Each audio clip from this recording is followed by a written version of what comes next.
Chapter 6. Noguchi rode slightly behind Hiroki through the mid-afternoon light, their hoverbikes setting up whirls of baked tan dust and hot pebbles in their wake. Earlier, they had skimmed the inner ridges of the gorge and then circled back to town for a light lunch. Now they were headed out again, toward Bariki Canyon, one of the primary runs for the majority of the herds. Noguchi had spent most of the morning getting used to the flyers' controls. Fortunately, they weren't too hard to figure out. Stop, go, height and speed adjustments. The trick was to watch for obstacles that might cause problems.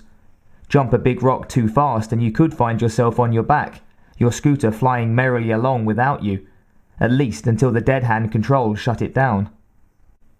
Beside basic instructions and a few landscape remarks through the comsets, Hiroki had kept quiet during their ride. It was the longest she'd spent outdoors since arriving on Ryushi. The heat was incredible, the rays from the two suns slapping at them with tangible force.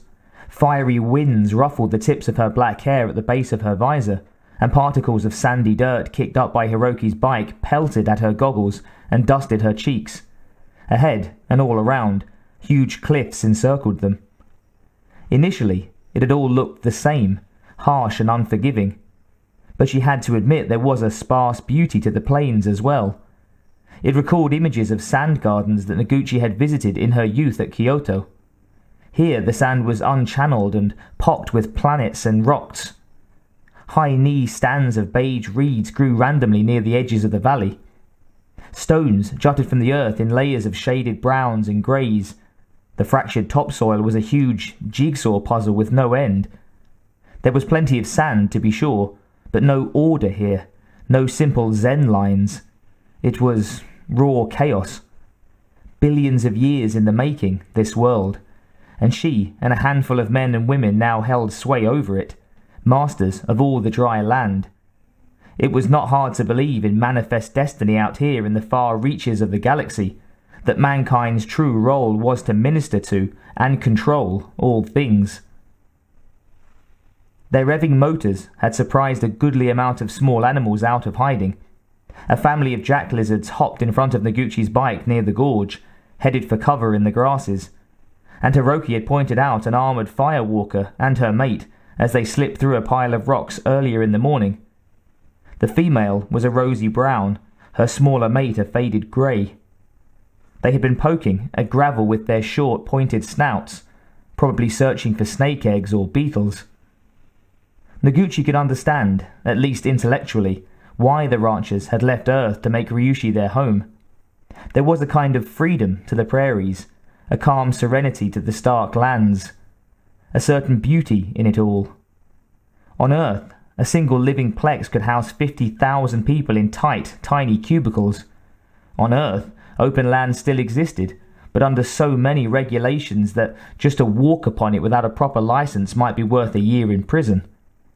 Nowhere on the homeworld was there such vast emptiness as was all around her here. She found herself even enjoying the weather as they neared the southern end of Bariki Canyon, the simplicity of a dry wind in her face. She wondered if it was too late for this new understanding to change her standing with the ranchers. Perhaps with time. "We're coming up on one of Ackland's camps," Hiroki crackled in her ear. "Right." She slowed as they rounded a bend in the gully. There were several dozen rinth grazing on weeds a couple of 100 meters ahead, and beyond, the large treaded vehicle that Ackland used to check on his herds.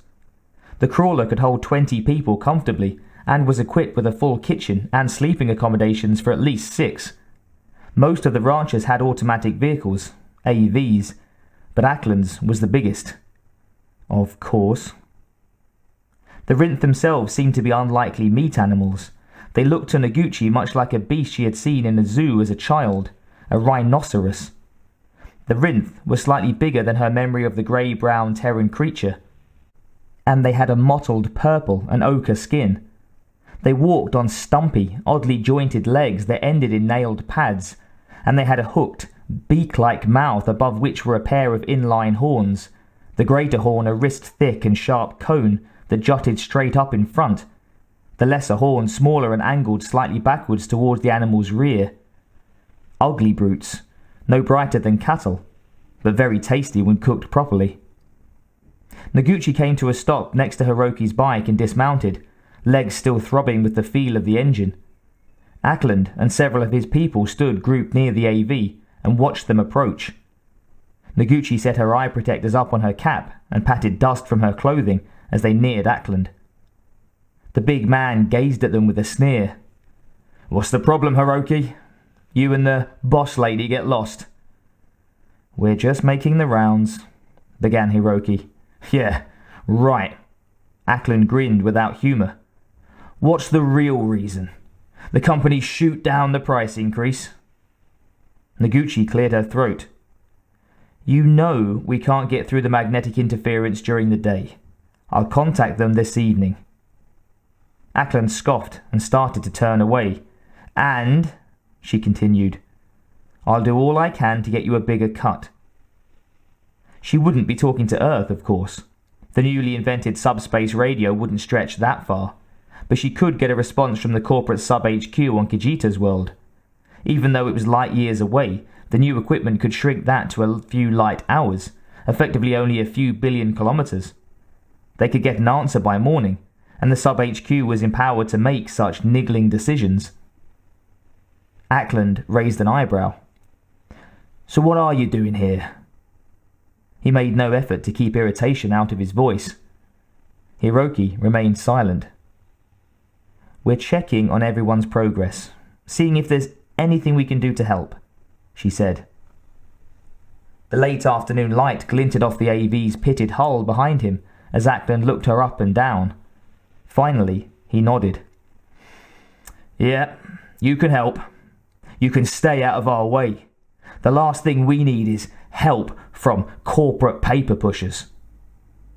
He faced the young woman next to him and pointed to the shaded monitor built into the AV. "Roth, take some of the boys and run these 3 gullies. Drive them down into the canyon and hook up with Cho's group." Roth nodded and motioned to 2 of the men in Ackland's company. Ackland presented his back to Noguchi and Hiroki and punched at the controls set into the monitor's rim. Apparently, they had been dismissed. They walked back to their bikes slowly. Hiroki placed a hand on her forearm gently as they reached the flyers. "I'm sorry about the way Ackland treated you," he said. Noguchi shrugged.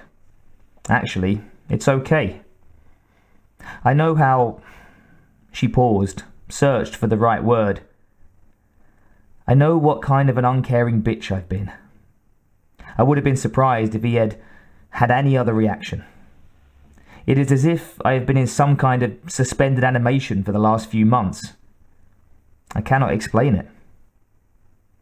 She pulled her visor down firmly and looked toward Prosperity Wells, about to say something else, except all thoughts disappeared. "Wow," she whispered. "What?" Hiroki looked past her. "Oh, yes, you haven't gotten out much since you arrived, have you?"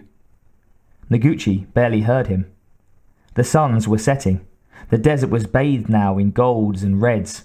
Long shadows stretched from the mountains towards them, and in the cloudless sky, the arrangement of shade and light left her breathless. It was actually the first time she had ever seen the sunset outside. Her mind couldn't pair the stunning sight with the thought she'd had of Ryushi for the past 6 months. She would have to let one or the other go. Ryushi was, in its way, a beautiful place. At least here, and in this moment it was. Noguchi sighed and watched the sunset, Hiroki quiet beside her. When they finally mounted their bikes to head home, she felt as if a heavy weight had been lifted from her shoulders, one she had not been aware of until it was gone.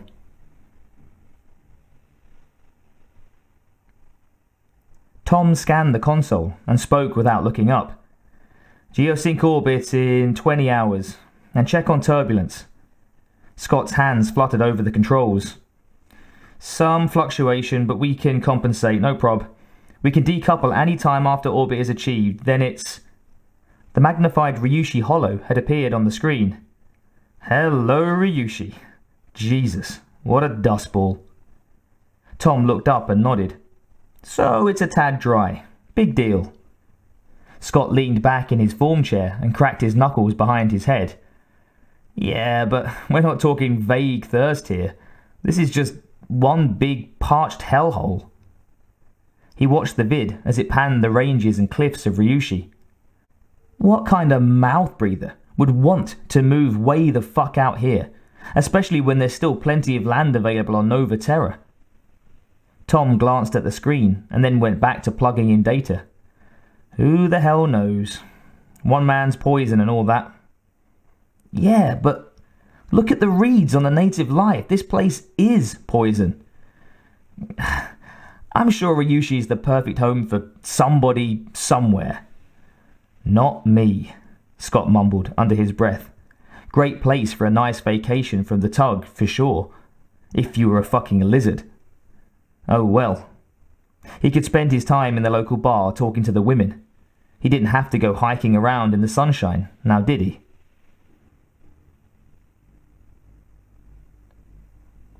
Deshunde studied the file picture of the desert world less than a half cycle away.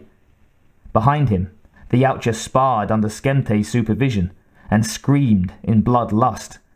Soon they would have real targets. He watched the Gekin Mara record and hissed in anticipation. Perfect.